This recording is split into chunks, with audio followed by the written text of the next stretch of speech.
오늘 로마서의 마지막 시간을 함께 갖습니다.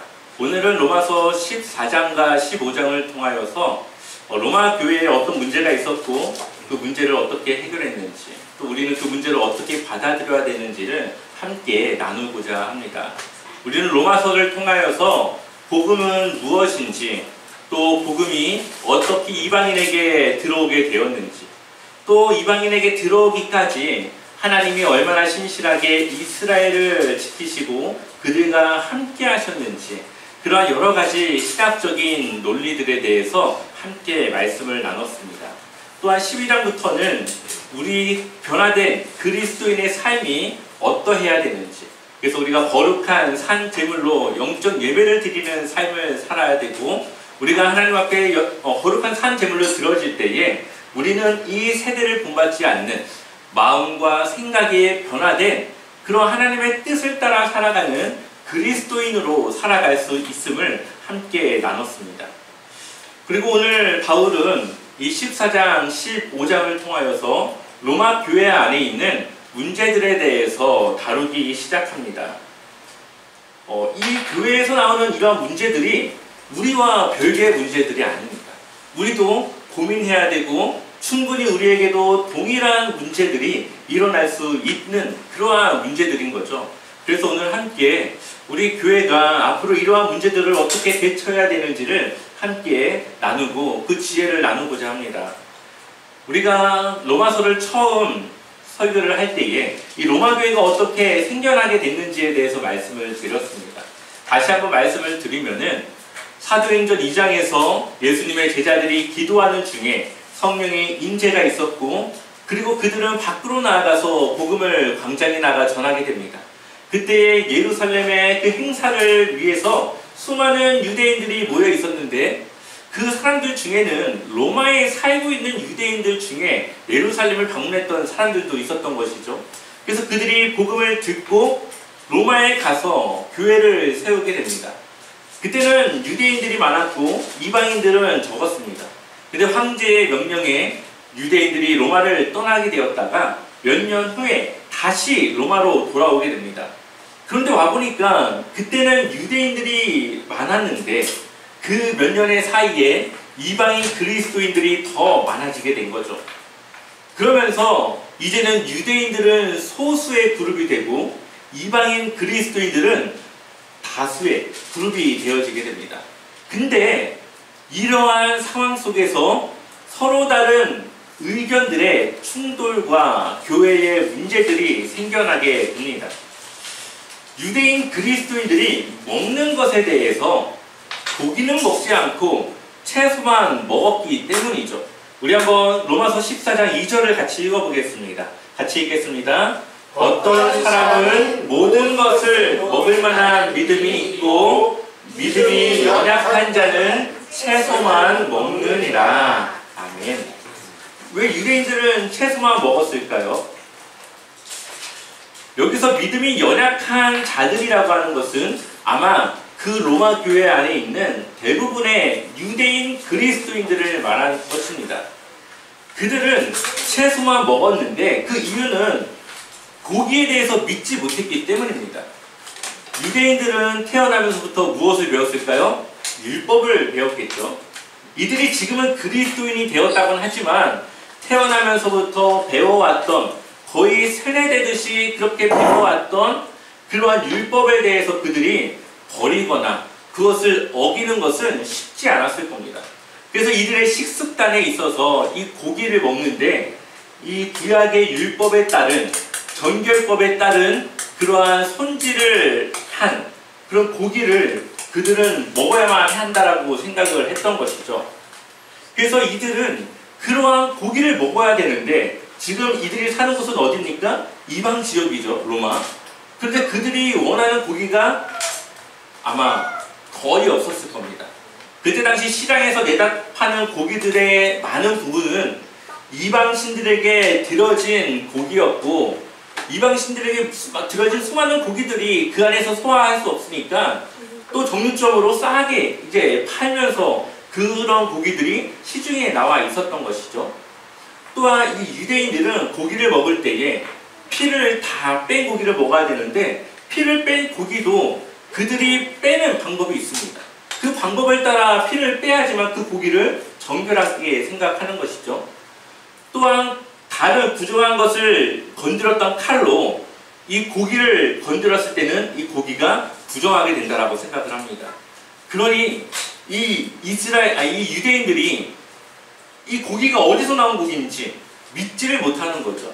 그러니 자신들이 배워왔던 율법에 따라서 여전히 그들은 고기를 가려서 먹기 때문에 믿을 수 없는 고기는 먹지 않고 채소만 먹고 있었던 것이었죠.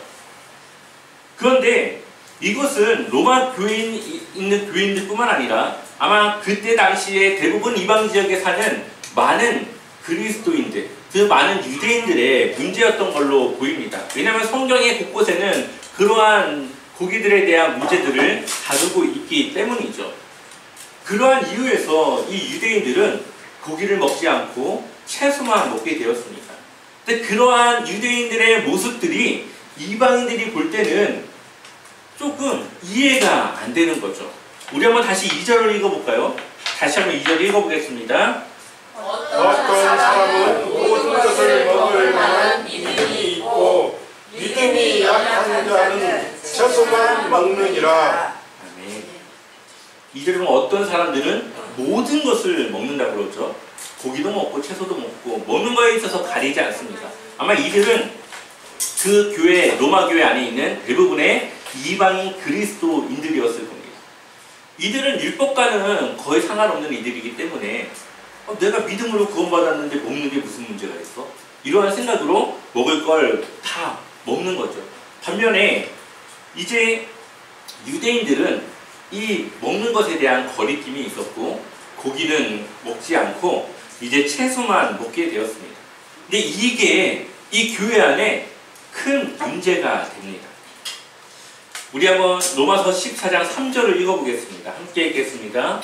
먹는 자는 먹지 않는 자를 업신 여기지 말고 먹지 않는 자는 먹는 자를 비판하지 말라. 이는 하나님이 그를 받으셨으니라. 아멘. 서로를 어떻게 대합니까? 고기를 먹지 않는 사람들은 고기를 먹는 사람을 업신 여깁니다. 고기를 먹는 자는 고기를 먹지 않는 자를 업신 여깁니다. 그래서 야, 쟤네 뭐 저거 고기에 뭐 저런 것도 안 먹냐? 하면서 이제 업신 여기는 거죠. 그리고 뭐 고기를 안 먹는 사람은 고기를 먹는 사람들을 비판합니다. 거룩한 걸 먹어야 되는데 저런 걸 먹으니 거룩할 수 있겠어? 비판하는 거죠. 그러니까 서로 다른 생각의 믿음의 신앙생활이 그들이 교회가 하나 되지 못하고 서로 분란과 분쟁이 일어나는 그러한 문제가 된 것입니다. 근데 이 두 부류의 사람들을 잘 보면은 먹는 사람들은 야, 우리가 이렇게 고기도 먹어야 우리가 힘도 쓰고 주님을 위해서 복음도 전하고 일을 할 수 있지. 안 먹는 사람은 우리가 거룩하려면 제한할 수 있어야 되고 절제할 수 있어야 돼. 이게 바로 거룩한 삶이야. 다 누구를 위한 겁니까? 하나님을 위한 삶이에요. 고기를 먹는 사람도 주님을 위해 먹는 거고 고기를 먹지 않는 것도 주님을 위해 자기 나름대로의 믿음의 생활들을 하고 있는 겁니다. 그러니 이것은 누군가를 업신여길 만한 문제도 아니고 비판할 만한 문제도 아닌 것이죠.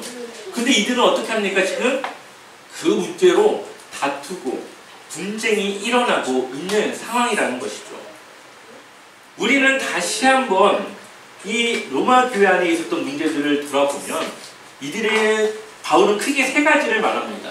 하나는 이 고기에 대한 먹는 문제, 두 번째는 술을 마시는 문제, 세 번째는 이 날. 아마 여기서 어떠한 날인지는 밝히지 않지만 아마 유대인들과 관련된 걸 보아서는 아마 이때 당시 유대인들은 안식일을 아마 그들의 율법을 따라서 지켰던 걸로 보입니다. 근데 이방인들에게는 안식일이 중요하지 않죠. 그러니까 이러한 문제들도 아마 이들에게는 분쟁의 요소거리가 되었던 걸로 보입니다. 근데 바울은 그것은 본질적인 문제가 아니다. 그것은 각자 선택이고 믿음이지 본질적인 문제가 아니라고 이야기를 하고 있는 것입니다. 우리는 여기서 한번 칭의에 대한 부분을 다시 한번 볼 필요가 있습니다. 우리가 믿음을 가지고 무엇을 얻었죠? 구원을 받았죠. 우리가 칭이 의롭다고 하나님께서 우리를 인정하신 것은 우리의 뭐 잘된 행함이라던가 선한 삶을 살아서가 아닌 거죠. 그거는 하나님이 그냥 은혜로 우리에게 넌 의로운 자라고 주신 구원이고 은혜입니다.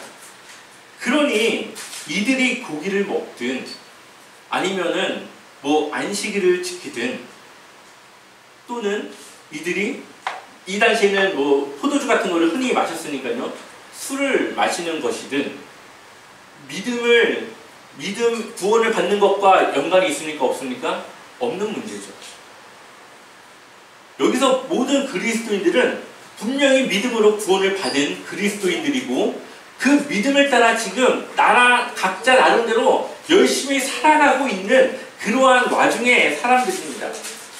그런데 바울이 볼 때는 이들이 다투고 있는 문제가 별로 그렇게 중요한 문제가 아닌 건데 다투고 있는 거예요. 근데 바울은 믿음과 관련된 문제에 대해서는 아주 단호하고 아주 강하게 대처를 합니다. 예를 들면 갈라디아서를 보면 할례에 대한 문제가 나옵니다. 구약시대의 할례는 구원받은 백성들의 증표였기 때문에 여전히 이들은 그리스도를 믿으면서 예수님을 믿으면서 그럼에도 할례를 받아야 구원을 받을 수 있다라고 초창기에 이 복음이 전해진 초창기에는 그렇게 믿었습니다. 근데 바울이 생각할 땐 분명히 믿음으로 구원을 받는 건데 할례가 무슨 필요가 있지? 그러나 이때 당시 많은 유대인들이 그렇게 생각을 했고 그러한 생각을 이방인들에게 전하니까 바울이 이것을 어떻게 합니까? 예루살렘 공회에 가서 이거에 대해서 재판을 해달라. 그래서 야고보가 재판을 하고 결론을 내리길 할례는 구원과 상관없다 라고 결론을 내죠. 그래서 더 이상 할례는 구원의 조건으로 들어가지 않고 사람들이 믿음으로 구원받는 올바른 구원관을 가질 수가 있었던 겁니다. 이러한 구원, 믿음이 흔들릴 만한 그 구원에 탈락이 될 만한 그런 부분에 대해서는 바울은 아주 단호하게 대처하지만 지금 이렇게 비본질적인 문제, 각자의 선택에 따라 자유롭게 할 수 있는 문제들에 대해서는 너희들 원하는 대로 해도 괜찮다라고 이야기를 하는 거죠. 근데 교회 안에서 우리 신앙생활 안에서 먹는 것은 문제가 되지 않지만 우리가 알아야 될 것은 우리가 그 먹는 문제라던가 아닌 다른 문제로 인하여서 다른 성도에게 영향이 갈 때에는 우리가 그것을 제한할 수 있고 우리가 그것을 절제할 수 있다라고 이야기를 합니다. 만약에 제사 음식이 여기 막 많이 있습니다. 이제 어쩌다 보니까 담임 목사인 제가 어떤 성도의 집에 초대를 받아서 갔고 하니까 제사에 들어진 음식들이 차려져 있는 거죠. 이제 성도님들도 같이 갔는데 저는 개인적으로 뭐 귀신에게 드린 음식이든 뭐든 어쨌든 그것은 음식이기 때문에 우리 믿음에 뭔가 영향을 주거나 내가 이것을 먹음으로써 구원을 받지 못한다거나 나의 거룩함이 훼손되거나 라는 생각을 하지 않습니다. 그런데 저는 그것을 맛있게 먹겠죠. 그런데 옆에서 보고 있던 초신자가 목사님은 제사에 드린 음식도 그렇게 먹네? 이상한 목사님 아니야? 라고 생각을 한다고 해봅시다. 그럼 저는 그 음식을 어떻게 해야 될까요? 먹지 않는 게 좋겠죠. 나는 괜찮다고 생각하지만 다른 누군가가 그거에 대해서 거리낌이 있거나 오해할 만한 상황이 있다면 아무리 나는 그것에 대한 양심이 괜찮다고 해도 그것을 절제할 수 있어야 되고 그것을 제한할 수 있어야 된다. 이것이 바로 바울이 말하고 있는 내용입니다. 우리는 그래서 성숙한 자일수록 믿음의 성숙한 자일수록 더 자유합니다. 믿음에 대해서. 그러나 우리는 그것을 다른 누군가의 양심과 믿음을 위해서 제한할 수 있고 우리는 그것을 스스로 다룰 수 있어야 된다는 거죠. 그것이 바로 우리의 성숙한 태도이고 성숙한 행동입니다. 로마서 14장 14절을 읽어볼까요? 같이 읽어보겠습니다. 내가 주 예수 안에서 알고 또 확신하는 것은 이것이다. 무엇이든지 그 자체로 부정한 것은 없고 않고 다만 부정하다고 여기는 그 사람에게는 부정한 것입니다. 이 말씀에 대해 예를 들면 유대인들이 지금 고기를 왜 먹지 않습니까? 이게 부정한 것일 수도 있으니까 먹지 않는 거죠. 그러니 다른 이 고기 자체가 부정한 것은 아니지만 그렇게 생각하고 믿고 있는 사람들이 이 고기를 먹는 것은 그들에게 많은 부정한 일이라는 것을 말하고 있는 것입니다. 그래서 우리는 연약한 믿음을 가진 사람들을 업신여기거나 그들에게 내 생각을 강요해서 가르치려고 하는 것이 아니라 그들의 믿음이 연약하다는 것을 우리가 인정하고 그들의 믿음을 우리는 받아줘야 되는 거죠. 아, 그렇게 생각하시나요? 아, 그러면은 그렇게 지키십시오 라고 말해줄 수 있어야 되는 겁니다. 그것이 그 사람의 믿음을 지키는 방법인 것이죠. 그래서 15절을 보면 그대가 음식 문제로 형제 자매의 마음을 상하게 하면 그것은 이미 사랑을 따라 살지 않는 것입니다. 음식 문제로 그 사람을 망하게 하지 마십시오. 그리스도께서 그 사람을 위하여 죽으셨습니다. 아멘.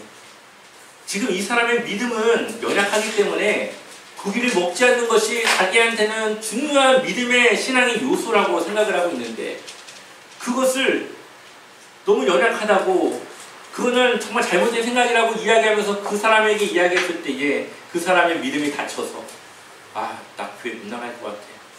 아, 내가 생각했던 교회가 아니야 라고 실망한다면 그것은 이미 우리가 사랑을 따라 살아가지 않는 거라고 말하고 있는 것이죠. 그리스도께서 그 한 사람의 생명을 살리기 위해 십자가를 지시고 수목을 당하시고 순환을 당하시고 고난을 당하셨는데 그 한 사람이 주님께로 돌아오려고 하는 그때에 잘못된 그러한 성숙하지 못한 태도가 그 사람의 믿음을 가로막고 그 믿음을 저버리게 할 수도 있다는 것을 이야기하는 것입니다. 그러니 우리는 상대방의 마음을 상하게 하지 않게 지혜롭게 행동해야 되고 우리는 그 상대방에 대한 존중과 배려를 할 수 있어야 되는 겁니다. 물론 내 생각이 맞지만 상대방의 그 생각이 그 사람이 그렇게 맞다고 생각하고 있다면 그 사람의 신앙이 성장해서 그것을 깨우칠 때까지는 우리가 기다려줄 수 있어야 된다는 것이죠. 그러니 우리는 우리의 잘못된 행동, 우리의 미성숙한 행동으로 누군가의 믿음이 꺾이면은 그것에 대한 우리의 책임이 있다는 것을 우리는 기억해야 됩니다. 그래서 성경이나 신앙적인 지식이 성숙한 성도는 그 지식뿐만 아니라 그 행동 또한 성숙해야 되는 것이죠. 나의 행동과 말로 교회가 분열되게 하는 것이 아니라 하나 되게 하고 덕을 세울 수 있도록 그렇게 행동해야 합니다. 로마서 15장 1절과 2절의 말씀을 읽어볼까요? 같이 읽어보겠습니다. 믿음이 강한 우리는 믿음이 약한 사람들의 약점을 돌보아 주어야 합니다. 우리는 자기에게 좋을 대로만 해서는 안 됩니다. 우리는 저마다 자기 이웃의 마음에 들게 행동하면서 유익을 주고 덕을 세워야 합니다. 아멘. 교회 안에서 상대방의 약점, 그가 믿음이 약해서 잘못 알고 있는 또한 아직까지는 깨지지 않은 그러한 그 사람의 그러한 생각들에 대해서 우리가 꼬집고 그것을 탓하고 그것에 대해서 이야기하는 것이 아니라 어떻게 하라고요? 돌보아주라고요. 그 사람의 그 연약한 믿음이 깨어지지 않도록 성숙한 믿음을 가진 우리는 그 연약한 자를 돌보아줘야 된다. 그래서 내가 좋을 대로 행동하는 것이 아니라 2절의 말씀처럼 이웃의 마음에 들게 그 사람이 납득할 수 있게 우리가 그 사람의 수준에 맞춰서 우리가 대해줘야 된다는 거죠. 그것이 교회 공동체 안에서 유익을 주고 교회를 세우는, 교회를 덕으로 세워나가는 그러한 성숙한 믿음의 사람의 방법이라고 이야기를 하는 것입니다. 이런 비슷한 문제가, 똑같지는 않지만 비슷한 문제가 고린도전서 8장에도 나옵니다. 8장을 보면 우상에게 바쳐진 고기에 대한 문제입니다. 결론적으로 바울은 우상에게 바쳐진 고기라 할지라도 단지 그것은 음식이고 고기이기 때문에 우리는 먹을 자유가 있다라고 이야기를 합니다. 그러나 내가 그것을 먹음으로 믿음이 연약한 자의 그 믿음이 실족하게 된다면 나는 고기를 영원히 먹지 않겠다. 바울은 그렇게 이야기합니다. 우리 한번 고린도전서 8장 13절 말씀 읽어보겠습니다. 그러므로 만일 음식이 내 형제를 실족하게 한다면 나는 영원히 고기를 먹지 아니하여 내 형제를 실족하지 않게 하리라. 아멘. 우리는 자유하지만 믿음이 연약한 자들 앞에서는 우리의 그 자유함을 제한할 수 있어야 된다라는 것이죠. 그것이 바로 주를 위한, 주님을 위해 우리가 믿음으로 살아가는 삶입니다. 술을 마시는 거요? 먹어도 구원받는 데 지장 없습니다. 그러나 그걸로 인하여서 우리의 잘못된 행동과 모습들이 다른 누군가에게 비춰졌을 때에 그것이 아주 위험한 문제인 것이죠. 그러니 우리는 그것을 제한하고 절제하는 것입니다. 주의를 빼는 거, 한 번 정도 주의를 빼는 거 괜찮습니다. 우리 모든 날이 다 주님을 위한 날인데 주일이라고 더 특별하고 그런 것도 아닙니다. 우리가 당연히 모여서 드리는 것이 특별한 것이죠. 그런데 내가 그런 자유함을 갖고 있다고 해서 마음대로 교회를 빠지고 그렇게 하는 것이 신앙이 연약한 자들에게 보기에는 그것이 옳지 못하게 보인다면 우리는 주의를 지켜 그들의 믿음을 지킬 수 있도록 우리는 우리의 행동과 우리의 자유를 제한하고 보여줄 수 있어야 된다는 거죠. 그래서 고린도전서 10장 25절부터 29절까지를 보면 제가 읽어보겠습니다.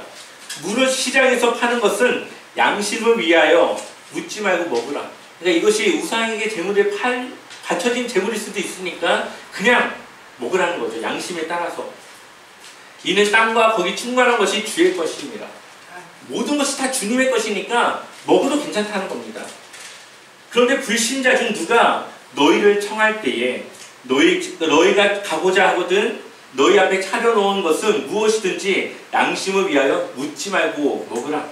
이 불신자니까 당연히 거기 고기도 있고 여러 가지가 있겠지만 그 고기가 이 제물에 바쳐진 고기일 수도 있으니까 그냥 묻지 말고 먹으라는 거죠. 그런데 28절에 누가 너희에게 이것이 제물이라 말하거든 알게 한 자와 그 양심을 위하여 먹지 말라. 만약 누군가가 이거 제물에게 바쳐진 고기 아니에요? 이거 먹으면 안 되는 거 아닙니까? 라고 누군가가 이야기를 한다면 양심을 위하여 먹지 말라.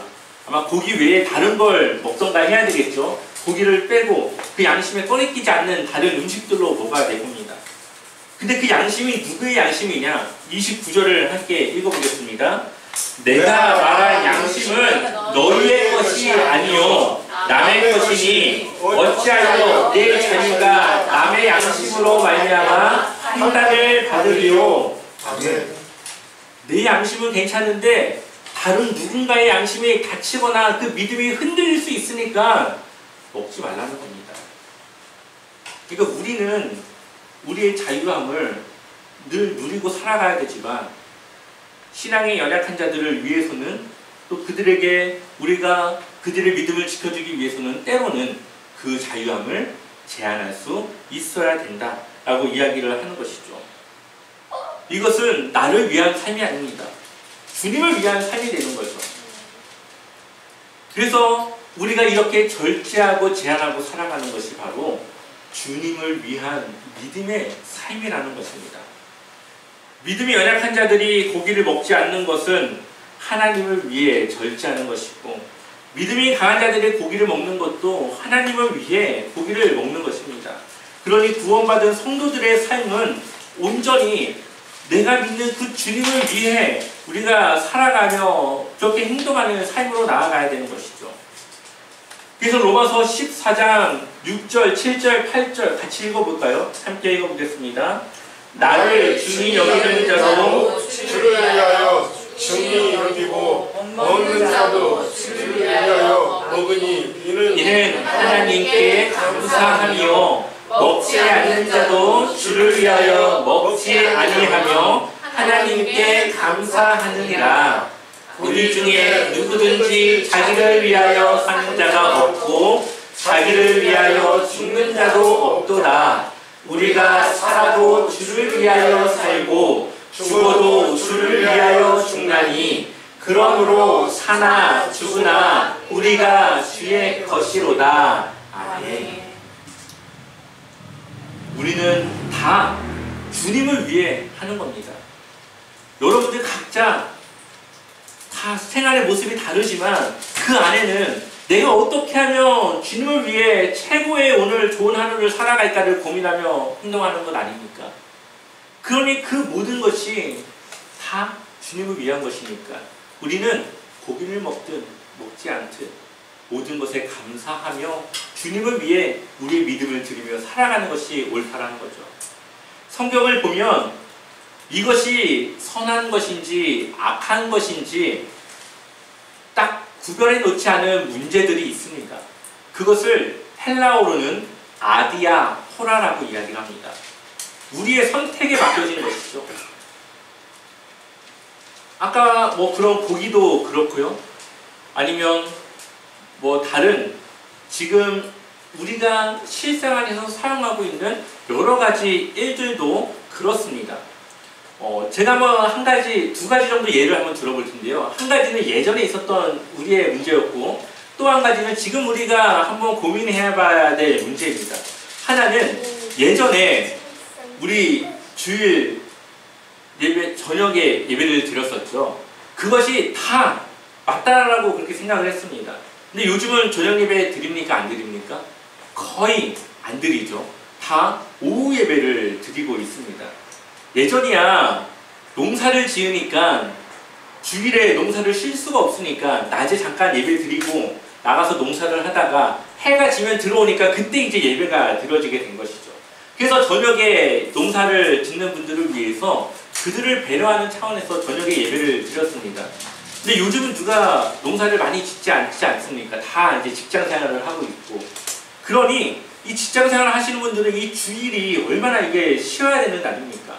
근데 저녁에 예배를 드리면 하루 종일 교회에 있다가 주일까지 저녁까지 예배를 드리고 쉬지도 못하고 또 한 주간을 살아가야 되니까 이제 교회들이 예배를 조정하기 시작합니다. 오후 예배로 이제 드리게 되는 것이죠. 근데 이러한 과정에서 이제 마찰이 많이 있었습니다. 아니 어떻게 예배 시간을 옮기느냐고. 7시에 예배를 드려야지 어떻게 이것을 우리가 편하자고 오후에 드리냐고. 하나님께 드리는 예배를 어떻게 그렇게 막 우리 마음대로 옮길 수 있냐고 하면서 사람들이 이제 그런 마찰들이 많이 있었습니다. 여전히 저녁 예배를 드리는 교회가 아직도 있고요. 저는 심지어 이 오후 예배로 옮기는 그 일에 대해서 누군가는 이거는 사탄이 우리를 유혹하는 거라고 이렇게 이야기하며 강경하게 반응하시는 그러한 분들도 봤습니다. 그런데 우리가 한번 생각해 볼까요? 예배 시간 조정하는 게 이것이 하나님 볼 때 나쁘게 보일까요?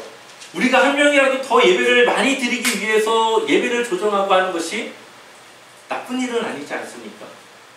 꼭 11시에 드려야 되고 7시에 드려야 되는 것이 예배에 정해진 규칙은 아닙니다. 우리의 주어진 상황과 우리가 그것을 다 합의하면 옮길 수 있는 충분한 문제입니다. 심지어 우리는 지금 우리의 현재 상황 때문에 오후 예배를 드리지 않고 있는데 이것도 크게 문제가 되는 문제는 아닙니다. 그런데 문제를 삼으면 문제가 될 수도 있는 것이죠. 그런데 이러한 예배 시간을 옮기는 것 때문에 교회가 분열되고 깨어지고 싸우고 분란이 일어난다는 것이죠. 그런데 우리는 이 문제를 잘 다루어야 되는 것이 교회 시간을 옮겨도 된다고 하는 사람들의 그런 자유한 믿음이 있고 시간을 꼭 그때로 지켜야 된다고 하는 믿음을 가진 사람들이 있다는 거죠. 아마 그 시간을 옮기지 못하는 자들을 지금 이 성경으로 보자면 믿음이 연약한 자들일 것입니다. 물론 신앙생활은 오래 했던 분들이기도 하겠지만 여전히 신앙에 연약한 부분이 있는 자들이요. 그럼 우리가 그것을 어떻게 대처해야 될까요? 아마 충분히 설명을 해야 될 것입니다. 아무리 내가 그것이 옮기는 것이 아무 문제가 없다 생각하더라도 그렇게 생각하는 옮기면 안 된다고 생각하는 자들에게 그것을 충분히 설명을 하고 한 명 한 명 설득을 하고 동의를 얻어가지고 모든 성도들이 그것을 다 그렇구나, 옮겨도 문제가 되지 않는 거구나를 이해했을 때에, 그렇게 성도들이 그렇게 다 참여했을 때에 옮기는 것이 조금 더 바울이 말하고 있는 그러한 방법으로 볼 수가 있겠죠. 그러니 우리는 지금 여전히 이 로마 교회에 있었던 문제들을 앞으로도 고민해야 될 겁니다. 왜냐하면 성경에 나와 있지 않는 많은 일들이 지금 우리가 고민해야 될 문제이기 때문에 그렇죠. 그래서 고린도전서 10장 23절과 24절을 보면 모든 것이 가하나, 모든 것이 가능하지만 모든 것이 유익한 것은 아니요. 모든 것이 가하나 모든 것이 덕을 세우는 것이 아니니 누구든지 자기의 유익을 구하지 말고 남의 유익을 구하라. 아멘. 지금 계속 같은 얘기를 반복하고 있죠. 우리는 모든 것을 할 수 있습니다. 믿음에 영향을 주지 않는 많은 것을 할 수 있지만 그것이 유익을 주지 않는다면 그 상대방의 유익을 위해 내가 행동해야 된다는 것을 이야기하고 있습니다. 또 한 가지 우리가 아마 앞으로 계속적인 이러한 고민들이 있어야 되겠지만 우리가 교회 올 때 무조건 뭘 가지고 오는 거 생각하죠? 성경책을 가지고 오는 거 생각을 하죠. 근데 요즘 젊은 사람들 성경책 가지고 다닐까요? 안 가지고 다닙니다. 핸드폰 이렇게 딱 몇 번만 이렇게 딱 눌러보면은 바로 이 성경을 찾을 수 있기 때문에 그렇죠. 그러면 그것에 대한 교인들의 반응은 두 가지로 나타날 겁니다. 한 사람들은 교회 오는데 어떻게 성경책도 안 갖고 올 수 있어. 아이고, 성경책 갖고 오는 게 이게 우리의 믿음의 자세지. 그리고 어떤 사람들은 요즘 뭐 편하게 핸드폰 다 찬송가도 나오고 성경도 나오는데 뭐하러 성경책 갖고 나와. 핸드폰이 이제 성경책이지. 이렇게 생각하는 사람도 있을 거란 말입니다. 교회에. 그러면 누구의 말이 맞을까요? 두 사람 다 맞죠.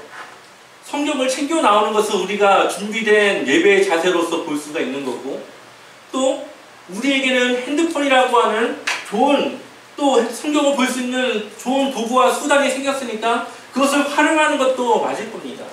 이것은 누구의 말이 맞고 누구의 말이 틀린 것이 아니라 자신이 믿는 대로, 그냥 내가 옳다고 생각하는 대로 하면 되는 것이죠.